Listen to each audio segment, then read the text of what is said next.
This is Entrepreneurs Get Visible, the podcast for people who want more impact, influence, and income. I'm Anna Parker-Naples, and I'll be sharing with you proven methods from leading entrepreneurs that help you get visible as an authority in your field. Because anything's possible when you get visible.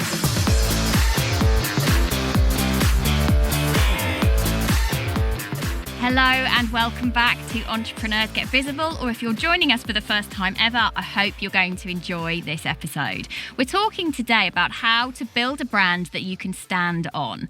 And I'm joined today by a very special lady who is the publisher, the creator of an influential magazine called Coach. So I'm going to be speaking today with Teresa Brooks.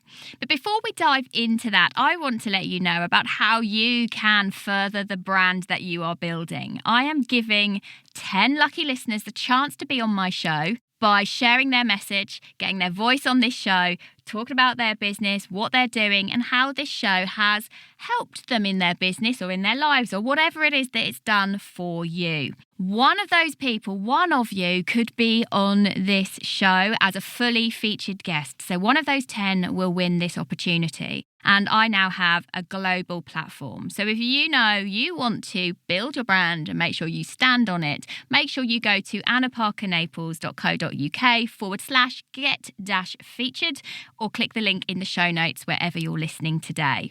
So I want to tell you a little bit about Teresa Brooks. I discovered her because I kept seeing this magazine that some people I really respected were being featured in. So Teresa Brooks is an award-winning businesswoman, a fellow NLP practitioner, and she now has not only Coach magazine, but also Coach, the professional coaching podcast. She helps women to develop confidence that they need in order to build the businesses that they want, that are strong, aligned, and successful. I think she speaks a lot of sense, so I hope you're going to like this episode a lot. Here we go, ladies and gentlemen. This is Teresa Brooks. So today on Entrepreneurs Get Visible, I'm excited to have this conversation with Teresa Brooks, who is the founder of Coach magazine, because we're going to be talking about an element of building your personal brand that I think we've not really covered before. And this is so important to your visibility. So Teresa, hello, and welcome to Entrepreneurs Get Visible today. Hi, Anna, and thanks for having me on your show. I'm really looking forward to getting stuck into this discussion. What's kind of nice with Teresa is that we've been in each other's worlds on social media for probably about a year now, which was quite close to when you were launching Coach magazine. And she doesn't live that far from me. It's really not that far.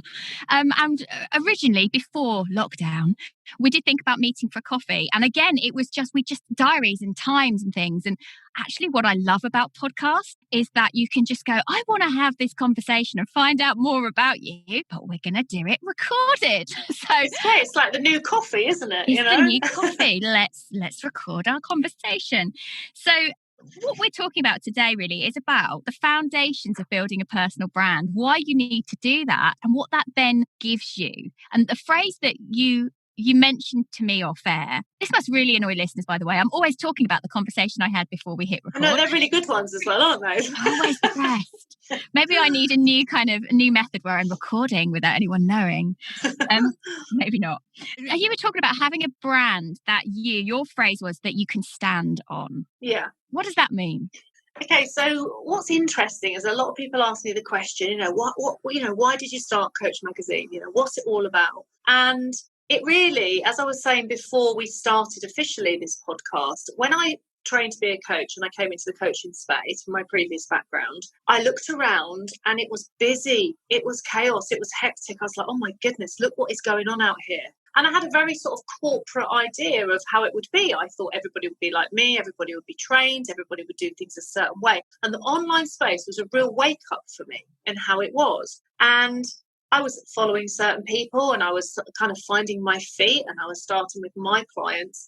And I thought, all I can hear is people talking about building an authority, about building a brand, about having a message. And of course, in my previous career, this is what I've done for everybody else through years of media advertising and sales, but I had never done it for myself. So actually, it was quite challenging. Anyway, to cut a long story short, I started to think about what I could do to actually do this myself? Like, what would be stand out? Because that's the thing I kept hearing, right, Anna? Mm-hmm. You've got to be stand out. You've got to be visible. So I was thinking, right, I need to do something really. And it's true, because my Yeah. catchphrase is anything's possible when you get visible. You have to stand out and do something different. Yeah, But how do you work out what? This is it. And so when you hear that, it sounds so easy, but it's not easy. And I think a lot of it comes down to, your values and what matters to you. And what mattered to me at that point was being professional and maintaining the standards, high standards in my coaching business, and seeing, like, really in an unregulated industry, some really varying standards. Okay. And this isn't to say, I always have a little disclaimer on this bit when I say this, it's not to say that what anyone is doing is no good or it's rubbish. I'm not judge and jury. It's not about that at all. But in coaching, it's about, what are you actually doing as a profession? And do you know how to do it? Do you really know how to take that responsibility piece? Do you understand? Or are you mentoring? Or are you training? Or are you maybe telling or advising? And people get confused about that, about who's doing what and what coach the actual word means. So I started thinking about all these things. And then I thought to myself, as I said to you before, I'd kind of left a few of my skills behind from my previous career, my previous successes, because I thought, well, I'm a coach now. I do things differently. This is what I do. But actually, I started to realise, do you know what? I've got a ton of skills over there, from publishing, from advertising, from media, and I know what works in that world. And I'm looking at all the coaches and they all want to get visible and everybody wants a piece of the action. And I love, one of my values is collaboration, right? So I started to put all these pieces together and I thought, I know what I can do. I can do a magazine for coaches, about coaches, showcasing professional, standards, all the different niches, what people are doing, and why professional training is important, because that was one of the pillars within that, my mission, if you like. So I remember voicing this to somebody and they said, why on earth would you want to put together a magazine full of other coaches when you're a coach? Right? And I get it. Scarcity mindset. Absolutely. And why would you put someone else forward when you could take it yourself? You might not get the client. I know. And that did come from a non-business person and probably, a perspective that might be quite common if you're not an entrepreneur. That's exactly it, what you just said, Anna. How much do you actually need? And how much do you, I'm a big networker as well. I've built a lot of my business on the back of networking. So helping each other and collaborating and fair exchange and support and having that like-minded set of values takes you much further in your business than it will to just kind of think, well, I want to kind of keep it all and, fighting your own corner. So that's really how it was birthed. That was the place it was birthed from, if that makes sense. And then the rest of it was really a bit more logistical about how I was going to do it. But I knew that it would work. I knew the model. I knew what I was doing with that. And I think, you do need some skills to put that kind of thing together. So talk about what the magazine is and what it does. So the magazine is called Coach, nice and simple. And, the strap line is educate, empower, inspire. And the first thing I wanted to do with that magazine was educate people on what coaching is and what it isn't, and what all the other modalities are and how will they fit together. And I wanted to empower people to realise that, in any aspect of their life, whichever way they turn, if you like, coaching is the answer. That might sound a bit, I don't know what the word is for that, but, it really is, because you can look at your personal life or your relationships, your business, your health, your body, your fitness, your spiritual side, whatever it is. And I believe truly that coaching is the answer. Other people helping you, other people that have walked before you, ahead of you. And that's how we grow and that's how we learn. So it's a true empowerment piece, where I come from. And to inspire as well, to inspire people to believe that they can change, believe that they can make a change in their life, and that they do have that control over it, and life isn't just happening to them. And also at the centerpiece of Coach is professional training. Okay, and this is the turning point. This is the bit where my personal value is that professional coaching is very, very important. It teaches you an awful lot about how to be a coach and what it's all about and what not to do, actually. And I'm not saying that if you aren't trained, this is where people like to get chatty about it. If you aren't trained, then that means you're rubbish. That doesn't mean that. But if you've been through coach training, okay, decent accredited coach training, you just know the difference. Okay, so what it does is it attracts a lot of like-minded people, and the people that don't think that way and that don't believe that's what it is about, something else, well, that's fine as well, but it's not my audience. And coming back to the focus of the podcast, you need to build the audience that has the same rapport and values as you do. Okay, because that's where the strength comes. And the people that don't think that way, well, that's absolutely fine. There's no right or wrong. In fact, the industry says you don't need to, so fine. But that's just what I believe. And that stands right in the centerpiece of coach. So I don't feature people that aren't trained coaches. And on the back of that now, as part of that brand, you launched your podcast, Coach. I did, yes. Yeah. And so you've launched that recently. Talk me through why that was became part of your process. Well, I like talking, right? And I like communication. So I like to speak to people. And, one of the more labor intensive parts of putting together the magazine is that I speak to every single coach individually. So it's almost like lots of these mini relationships. So when it all comes together as a whole piece, I'm not just, putting in content and taking stuff from people's emails, but we've really talked it through. And anybody that's worked with me on a piece of coach work will know exactly what I'm talking about. And then it feels really good, and I know what's going in there. So it seemed to me a very natural step as well to build the brand, to have, so this is the written piece, if you like, and then we can have the audio piece, and then we can put that all together, and people can start to really, read the brand, hear the brand, feel the brand, all the elements. And what I love there, what Teresa did there that you guys don't know is that she very handily to hand had a copy of her magazine Coach that she just kind of wafted and said, this is.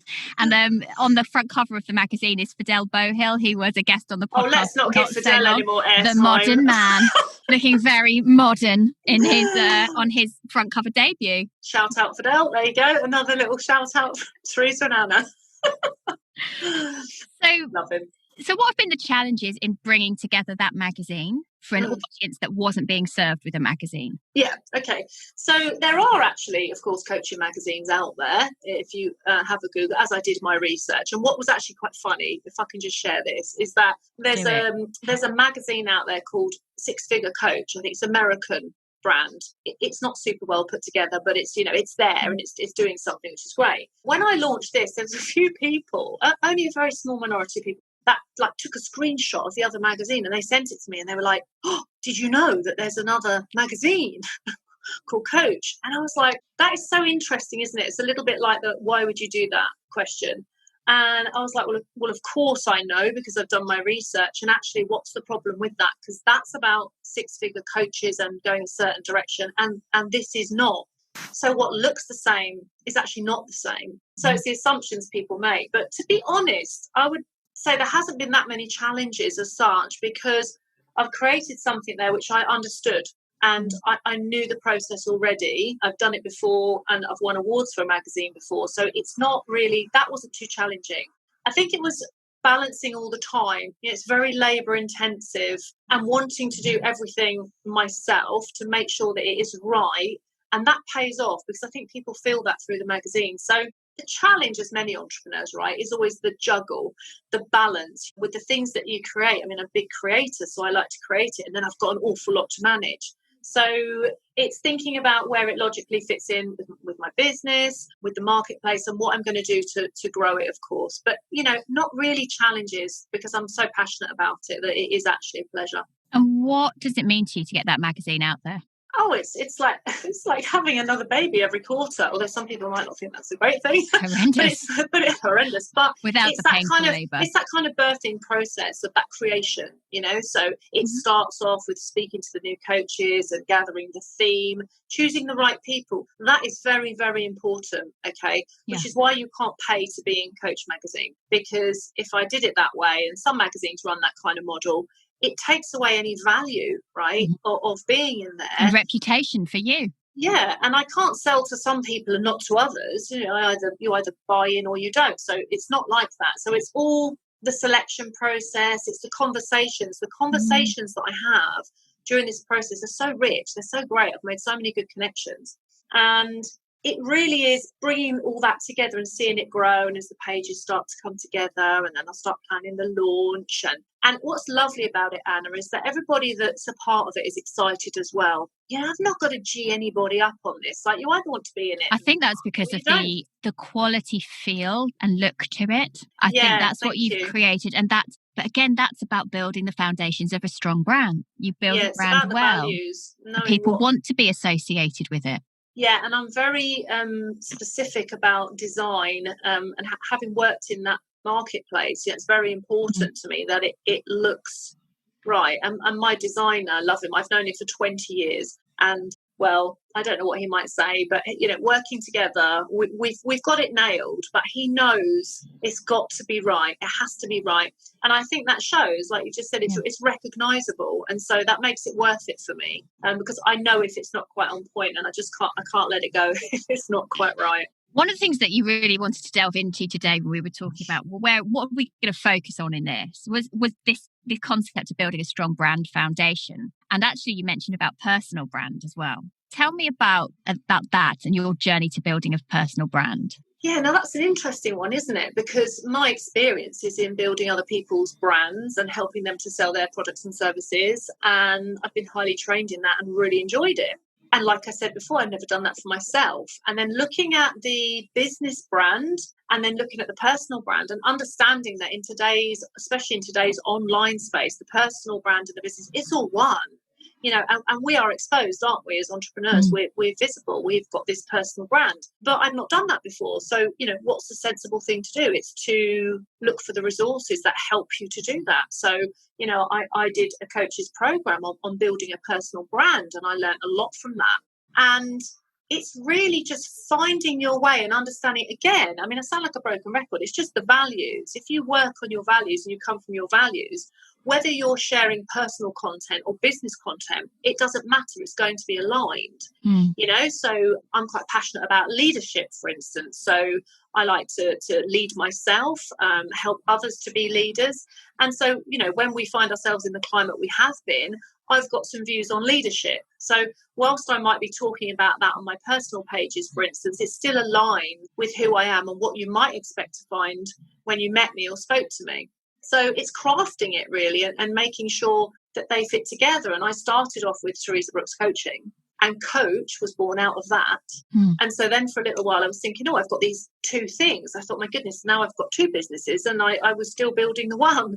But actually what I realized was that they are two together. I am they intertwine. Coach, you know what I mean? So now I'm going to have a rebrand. I'm going to and stop trying to think of my coaching business as separate, but rather all as one. And that alignment really starts to come. And that's nothing but hard work and literally getting stuck into what your brand really means and understanding your values. You mentioned earlier that you feel as though you resisted some of your previous experience, and yet you now recognise that it's so important. Talk us through that a little bit.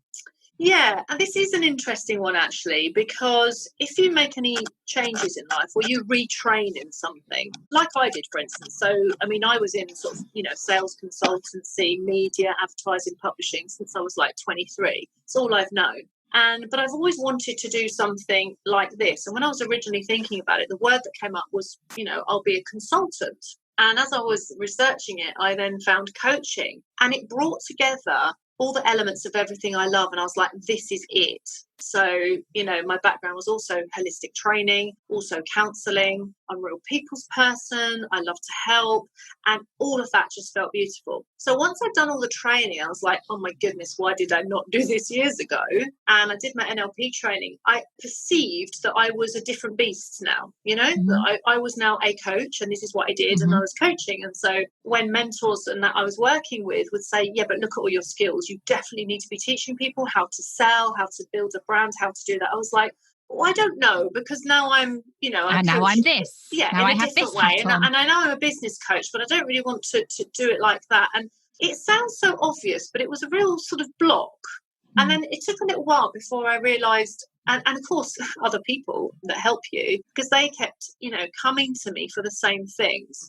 even though I wasn't advertising myself like that, I was like, keep coming to me for the sales, and you want to know that, and you're sniffing it out, but I'm not really talking about that. So it took a few pennies to drop and some sort of coaching of my own to realise, to really stand in what I was good at and not try and be something else or what I perceived would be new, but actually harness all those skills and bring that experience and bring it into one new space where I'm using the extra skills with it. Does that make sense? So interesting, because I feel like I did the same thing as a result of my master NLP training. I had such a powerful response to it that I almost felt, well, I'm done with my previous life now. That's all behind me. I'll leave decades of experience. And I'm going to be this now. And that's not how it works. It's so interesting that you had that same experience, yeah, especially with, NLP training, because literally that is life-changing stuff. It is, I'm not going to get on the NLP train with you all, but it is stunning. And NLP is all about communication. Okay, so it fits beautifully with sales, it fits beautifully with business, and I want to bring all those things together. But it's so interesting that when you discover that and you go through some life changes, and you think, I just want more of this and I want to help other people. And so I'm still very heavily into, if you like, NLP, and I use it hugely in my work. Me too. But I don't really position myself too much in that way. It'll be on my bio, but nobody knows what that means anyway. And yeah, you're right that it's transformation. I think it's change, and it's just finding the way forward that you can help other people. Because if people just learn, sales and business and marketing and strategy and all that stuff from me, quite frankly, I would be bored as a coach. I'd be bored. I need the deeper work with you. And so that's when it's really nice. You start creating your own approach. Yes. Your own coaching approach. And like yourself, you've sort of, said, right, come on, all you guys, all those skills, come back in. I need you now. We're going to do this. And it's, and then it makes you feel it makes you feel much more powerful, like invincible, actually, because instead of trying to sell what you think you want to sell, you're using your whole body of experience. But I wouldn't have understood power and the value of that had I not tried to do something different in the first place. This is it, yeah. So with NLP, I mean, I talk about this on the show over and over again. It's changed everything about my life. And I feel very mission-led that I want other people to understand that they can have change. Whether they use NLP, whether they don't, I don't care. Just want you to know you could bloody well step up and do what you want to do, because it's that's kind of where I came from. So I kind of thought I was then, okay, so I'm a high achiever and I'm like top of an industry. Yeah. So instead, I'm going to stop that completely and just talk to people about mindset. It's crazy, really, when you look back. When I look back. But I was so driven that nothing would have stopped me, because it felt so important to get that message out there. Exactly. And but I find the way. Yes, and I had to almost get it wrong, but it was never wrong. It was all part of a weird and wonderful journey. Yeah. It was never wrong. I had to do it. But I've evolved, and I think that's what you're talking about. Yeah, the evolution of yourself, but also not leaving things behind that are useful, but also leaving some stuff behind that really isn't useful. Like, you've not got to bring it all with you, right? No. And, when I sort of speak to my clients and we dig into, like, what skills do you have? What resources do you already have? They have so many. But the thing about being an entrepreneur, like a true entrepreneur, an entrepreneur in what we might call the old days, like late 80s, 90s, was somebody who had loads of ideas but generally not any money. Do you remember that kind of concept? Except Richard Branson, who had all the money and all the ideas. Apart from him, but he was like one of a kind. He still is. But, generally the word has changed, the meaning of the word. But I think entrepreneurs, they do try things. They try things, they go again. They trip up, they make a mess of it, have a success of it, and they go again and they go again. And I think you really need that these days. And I think that's why true entrepreneurship has become such a massive part of having a business, because business owners as such are a little bit thing of the past, right? It's all about growth and moving forward and innovation, and especially now it's the age of information, and it's an exciting time to be alive, even though we're having what could be described as a horrific time at the moment. it's because we're in it, and just a little bit forward, we'll be able to look back and reflect. There's massive opportunity. There's always opportunity actually everywhere. So yeah, but it's all about what you're passionate about. If you're not truly passionate and you're not literally standing on your brand and creating that and knowing what the foundations are, you'll just give up. You'll just stop. I do love that phrase you're using. Yeah. Standing on your brand. And I'm going to bag that. It's on audio. It is on audio. I even wrote it down. Isn't it? You know, when you can stand finally as well, you know, when people talk about storytelling, when you can finally stand on your story and you're not in it anymore, you know, you can move forward and you can make such great change. And we talk about being creators of our own lives, and it's frustrating how we all get in our own way. I mean, I do it, you do it. Come on, we're human. We do it. But that's why we have coaches. That's why we have mentors. You always have a coach? Do you always have a coach or mentor? I always have a mentor. And I always have a lot of coaching conversations, and I have a coach when I want to bridge my gaps. I have a coach for a purpose. Okay, so you hear a lot about this. Quite interesting, actually. Like, coaches always need coaches, and everybody always needs everybody.